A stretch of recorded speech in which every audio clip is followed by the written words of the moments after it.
بسم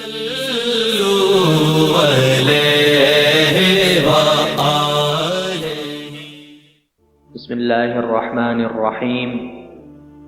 عن ابن عباس رضي الله تعالى عنهما في قوله تعالى: لا تحرك به لسانك لتعجل به. قال: كان رسول الله صلى الله عليه وسلم يعالج من التنزيل شدة، وكان مما يحرك شفتيه. فقال ابن عباس: فأنا أحركهما لكم كما كان رسول الله صلى الله عليه وسلم يحركهما. وقال سعيد: أنا أحركهما كما رأيت ابن عباس يحركهما. فحرك شفتيه، فأنزل الله تعالى: لا تحرك به لسانك لتعجل به، إن علينا جمعه وقرآنه. قال: جمعه له في صدرك وتقرأه، فإذا قرأناه فاتبع قرآنه. قال: فاستمع له وأنصت، ثم إن علينا بيانه، ثم إن علينا أن تقرأه. فكان رسول الله صلى الله عليه وسلم بعد ذلك إذا أتاه جبريل استمع، فإذا انطلق جبريل قرأه النبي صلی اللہ علیہ وسلم کما قرأه۔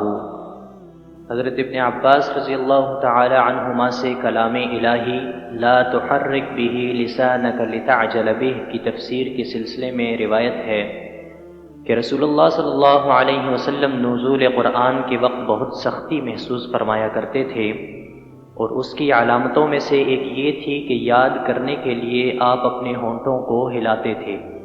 ابن عباس نے کہا: میں اپنے ہونٹ ہلاتا ہوں جس طرح آپ ہلاتے تھے۔ سعید کہتے ہیں: میں بھی اپنے ہونٹ ہلاتا ہوں جس طرح ابن عباس کو میں نے ہلاتے دیکھا۔ پھر انہوں نے اپنے ہونٹ ہلائے۔ ابن عباس رضی اللہ تعالی عنہما نے کہا: پھر یہ آیت اتری کہ اے محمد، قرآن کو جلد جلد یاد کرنے کے لیے اپنی زبان نہ ہلاؤ، اس کا جمع کر دینا اور پڑھا دینا ہمارا ذمہ ہے۔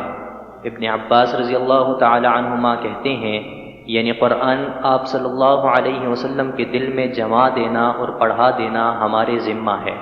پھر جب ہم پڑھ چکیں تو اس پڑھے ہوئے کی اتباع کرو۔